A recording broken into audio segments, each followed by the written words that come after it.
Hello friends. हर बार की तरह एक बार फिर आपके सामने हाजिर हूँ the Indian express 27 September 2022 explain page के साथ। और आज एक्सप्लेन पेज में हम लोग चर्चा करेंगे बहुत ही इम्पोर्टेंट इकोनॉमिकल टॉपिक की, जो आपके सामने दिखाई पड़ रहा है, and that is limits of free monetary policy. दोस्तों, ये टॉपिक शुरू करने के पहले मैं आपको बता दूं कि सिर्फ इंडिया ही नहीं, विश्व के बहुत सारे जो है क्या कहते हैं देशों के साथ एक इकोनॉमिकल क्रंच आ चुका है। और इस क्रंच से निपटने के लिए हर देश अपनी तरह से संभव कोशिश कर रहा है। अब अगर इंडिया की हम बात करें तो इंडिया भी मॉनेटरी पॉलिसी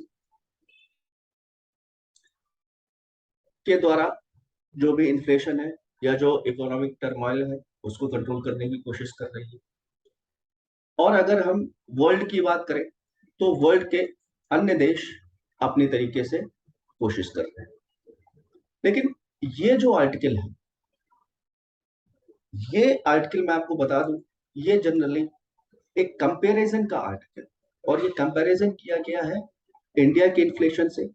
और जो इन्फ्लेशन है वो डेवलप्ड कंट्री की इन्फ्लेशन किस तरह से है। इसके साथ साथ मैं आपको एक बहुत ही इंटरेस्टिंग चीज बताने जा रहा हूं, और वो चीज ये है, इस पर्टिकुलर एक्सप्लेन्ड इकोनॉमी का ये जो टाइटल है, limits of free monetary policy. दोस्तों, आप सारे लोगों को पता है जो मॉनेटरी पॉलिसी है वो आरबीआई के द्वारा रिलीज की जाती है, और आरबीआई इंडिपेंडेंट है मॉनेटरी पॉलिसी रिलीज करने में। लेकिन यहाँ पर लिमिटेशंस भी आ गई हैं। लेकिन ये लिमिटेशंस किस तरह की है? ये लिमिटेशंस हैं गवर्नमेंट के द्वारा लगाई जाने वाली। अब आप कहेंगे कि ये गवर्नमेंट के द्वारा, जबकि मॉनेटरी पॉलिसी को कंट्रोल करने की अथॉरिटी आरबीआई के पास है। और ये जो आरबीआई के पास अथॉरिटी है, इस अथॉरिटी में गवर्नमेंट क्या कर रही है, मुद्दा यही है दोस्तों। अगर हम गवर्नमेंट की बात करें तो गवर्नमेंट ने कुछ सालों से आरबीआई में एक तरह से इंटरवेंशन करना शुरू किया। और इंटरवेंशन किस तरह से करना शुरू किया, जिसकी वजह से आरबीआई एक तरह से फ्रीली काम नहीं कर पा रही है। क्योंकि यहां पर आप देख सकते हो लिखा हुआ है कि 2016 एग्जाम की दृष्टि से जहां जहां मैं टिक कर रहा हूं वो आप लोग अपने नोट्स में लिख लीजिएगा। India adopted inflation targeting as a policy goal enshrined in law. अब ये जो लॉ है ये कहां पर एनश्राइंड है?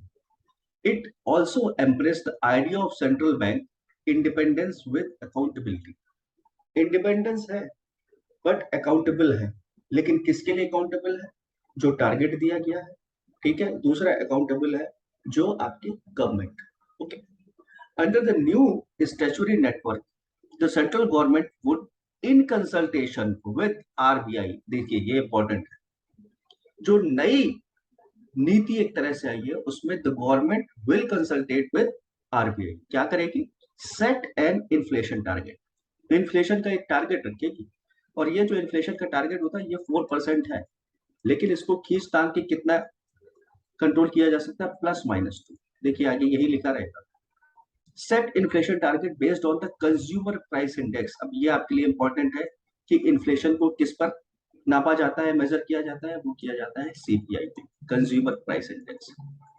किसी और सेशन में मैं कंज्यूमर प्राइस इंडेक्स आपको पूरी तरह से समझा दूंगा। 4 तरीके की अलग अलग सीपीआई होती है, और उसका फिर एवरेज निकाला जाता है और इस पर फिर महंगाई को मेजर किया जाता है। तो यहाँ पर इस पहले पैसेज में आपके लिए ये बहुत इंपॉर्टेंट है कि आरबीआई अकेले मॉनेटरी पॉलिसी को कंट्रोल करना है, लेकिन यहाँ पर गवर्नमेंट आरबीआई की कंसल्टेशन के साथ साथ एक टारगेट बना रही है, और उस टारगेट के लिए अकाउंटेबिलिटी मांग रही है, और साथ साथ ये भी कह रही है कि भाई आप इंडिपेंडेंट हो। तो अगर हम इसकी बात करें तो ये तो एक तरह से वही हो गया कि आपको पूरी आजादी दे दी जाए, लेकिन आपसे ये कहा जाए कि आप बाहर मत निकलिएगा, आप ये काम मत करिएगा, लेकिन फिर भी आप आजाद हैं। तो जस्ट एक तरह से देखा जाए कुछ ये पैसेज इसी के बारे में कहने की कोशिश कर रहा है। अब यहाँ पर बताया गया है कि ये जो अकाउंटेबिलिटी है, ये जो जवाबदेही है, ये क्यों फेल हो जाती है।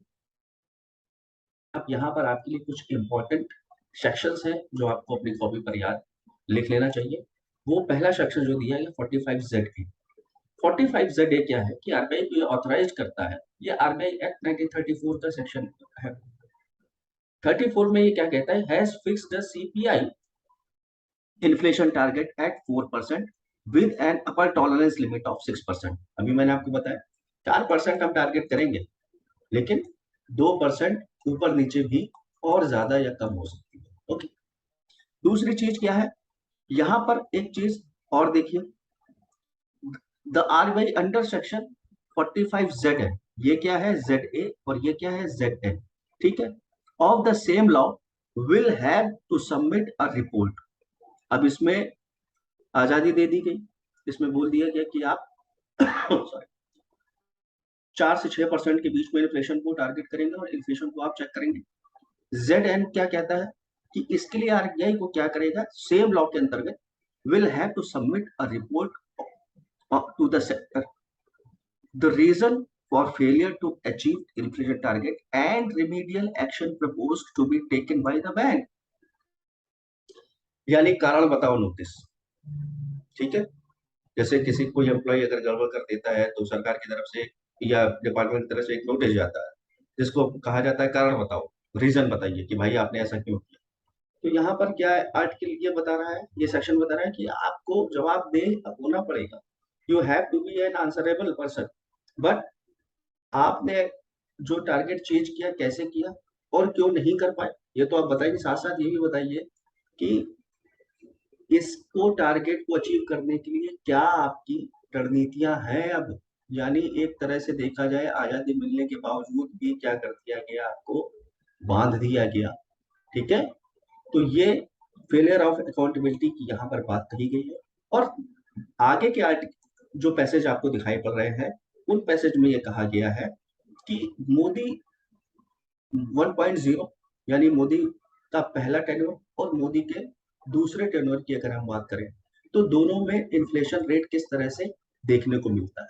अगर हम पहले टेन्योर की बात करें तो उसमें सब ओके ओके है, ठीक है, लेकिन अगर हम दूसरे की बात करें तो इसमें जो इन्फ्लेशन है वो ऊंचाइयों को छू रहा है, लगातार बढ़ती चली जा रही है, ठीक है। तो यहाँ पर दूसरे पैसेज में, तीसरे पैसेज में इस तरह से बताया गया, जो आपके लिए बहुत ज्यादा इंपॉर्टेंट नहीं हो सकते क्योंकि इस पे कंपैरिजन बताया गया है और डेटा बेस्ड चीजें पूछी नहीं जाती। लेकिन यहाँ पर आपको एक चीज ध्यान देनी होगी कि आगे की रो में जो पैसेज दिए गए हैं उनको हम किस तरह से पढ़ें। देखिए यहाँ पर जो भी सिचुएशन है 1.0 या 2.0, मोदी जी की गवर्नमेंट के बारे में कहा कि इस सिचुएशन का रीजन क्या है, यानी सिचुएशन क्या है, इन्फ्लेशन जो बढ़ गई उसका क्या रीजन है, ठीक है। तो यहाँ पर जो मेन चीज आ रही है उसका रीजन है फूड एंड बीवरेजेस का जो सीपीआई में वेटेज है, और सीपीआई में वेटेज कितना है दोस्त, ये है आपका 45.86%। यानी ये जो वेटेज है ये बहुत ज्यादा है और इसी के पीछे इसी की महंगाई को कम करने के लिए आरबीआई क्या कर रही है, इस सिचुएशन को टैकल कर रही है। और खाद्य पदार्थों की प्राइस लगातार बढ़ती चली जा रही है। हाँ, ये देखने को मिल रहा है कि अभी थोड़े दिन पहले क्रूड ऑयल की जो प्राइसेस घटी थी उनके कारण थोड़ी सी फूड इन्फ्लेशन जो थी वो नीचे की तरफ आई थी।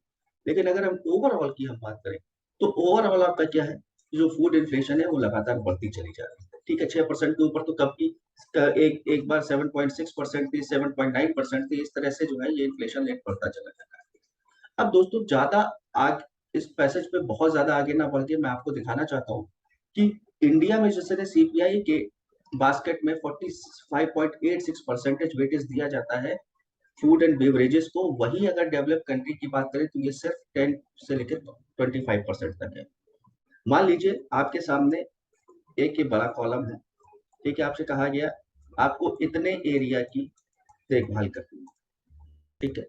अब आपको ज्यादा मेहनत करनी पड़ेगी, लेकिन वहीं पर सेम एरिया है जिसमें से इतना एरिया दिया गया है, ठीक है।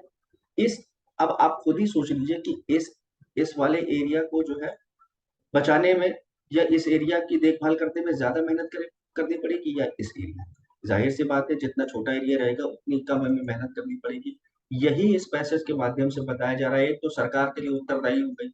दूसरी चीज, जो सीपीआई का कैलकुलेशन हो रहा है, उस सीपीआई में जो वेटेज दी जा रही है वो किसको ज्यादा दी जा रही है, वो दी जा रही है फूड एंड बेवरेजेस को वेटेज बहुत ज्यादा मिल रही है। वहीं अगर डेवलप कंट्री की तरह हम इसके वेटेज को कम कर दें तो जाहिर सी बात है जो इन्फ्लेशन का रेट है वो कम हो जाएगा। तो चलिए, आरबीआई ने ये सारी चीजें करने की कोशिश की, सीपीआई के पीछे वो चेज कर रही है, फूड प्रोडक्ट के प्राइसेस को कम करने के लिए सोच रही है, मॉनेटरी पॉलिसी में की रेट्स जो है, ठीक है, उनको बढ़ाकर वो क्रेडिट स्क्वीज की सिचुएशन लानी चाहती है, यानी लिक्विडिटी कम हो जाए, ठीक है। और लिक्विडिटी कम होने से जाहिर सी बात है जब हमारे पास जेबों में पैसा ज्यादा नहीं होगा तो आप ये कह सकते हो कि हमारी डिमांड भी कम हो जाएगी। तो आरबीआई ये सारी चीजें कर रही है, लेकिन सरकार क्या कर रही है? सरकार सिर्फ ब्लेम लगाने के लिए है क्या? ठीक है, कि आरबीआई आपने ऐसा नहीं किया, आप इस टारगेट को अचीव करने में असक्षम रहे, वगैरह वगैरह, नहीं। यहाँ पर एक बात और कही गई है कि सरकार की नीति, अगर हम बोले तो सरकार की नीति है कि फूड इन्फ्लेशन क्यों ज्यादा हो रही है, जाहिर सी बात है, फूड की अगर हम बात करें या किसी भी चीज की बात करें तो इन्फ्लेशन को आने का मेन रीजन क्या होता है? इन्फ्लेशन के आने का मेन रीजन होता है आपकी सप्लाई जो है वो काफी कम हो रही है। सप्लाई अगर भरमार है, जाहिर सी बात है, जब सप्लाई ज्यादा है तो चीजों के दाम नीचे आएंगे। सीजनल मटर देख लीजिए, सीजन का अगर जाड़े का सीजन हो तो मटर बहुत जगह होती है, प्राइसेस कम होता है। वही भरी गर्मी में आप लेने जाए, चूंकि अवेलेबिलिटी कम है इसलिए उसका प्राइस क्या है, ज्यादा है। यानी आप सीधे ये कह सकते हो कि अगर सप्लाई चेन के मामले में गवर्नमेंट सही होती तो शायद ये दिन न देखने पड़ते। तो इम्प्लीकेशन ऑफ पॉलिसी में साथ साथ इस आर्टिकल के साथ ये भी बताया गया है कि आप आरबीआई को, ठीक है, इंडिपेंडेंट बिल्कुल रखिए, ठीक है, पूरी तरह से पावर दीजिए, इंटरवेंशन मत करिए, ठीक है, और आरबीआई को अपना काम करने दीजिए और गवर्नमेंट को अपना काम करना है। और गवर्नमेंट किस पर काम कर रही है, करेगी? सप्लाई चेन पर। ये यहाँ पर आप सीधे सीधे देख सकते हैं कि गवर्नमेंट के लिए एक इंस्ट्रक्शन दिया गया है। और इंस्ट्रक्शन क्या दिया गया है गवर्नमेंट के लिए? कि गवर्नमेंट को क्या करना है, सप्लाई चेन पर फोकस करना है, बाहर से एक्सपोर्ट इंपोर्ट क्या करना। अभी आप देखिए सप्लाई चेन के मामले की अगर हम बात करें तो जो वीट था उसके एक्सपोर्ट पर रोक लगा दी गई। फिर जो है क्या हुआ, फिर राइस के एक्सपोर्ट पर रोक लगा दी गई ताकि प्रोक्योरमेंट हो जाए। लेकिन सिर्फ खाद्य पदार्थ ही नहीं सारी चीजों के का सोल्यूशन है। आप गैस की बात करिए, ठीक है, रोज की यूटिलिटी में आती है, ठीक है, गैस कहाँ से आ रही है भाई? रशिया से आ रही है। और रशिया इस समय किस में एंगेज है? वॉर में एंगेज है, ठीक है। और यहाँ पर हम देख रहे हैं कि सिर्फ गैस की ही बात नहीं करें, क्रूड ऑयल की बात करें। भाई क्रूड ऑयल की बात करें तो क्रूड ऑयल का प्राइस नीचे आया था लेकिन अब थोड़ा सा बढ़ गया है। तो और सारी चीजें जो डेली रूटीन के लिए या इकोनॉमी को चलाने के लिए या फैक्ट्री को चलाने के लिए बहुत जरूरी है, उनके पीछे भी सरकार को ध्यान देना चाहिए। और इसमें क्या चीज आती है? सप्लाई।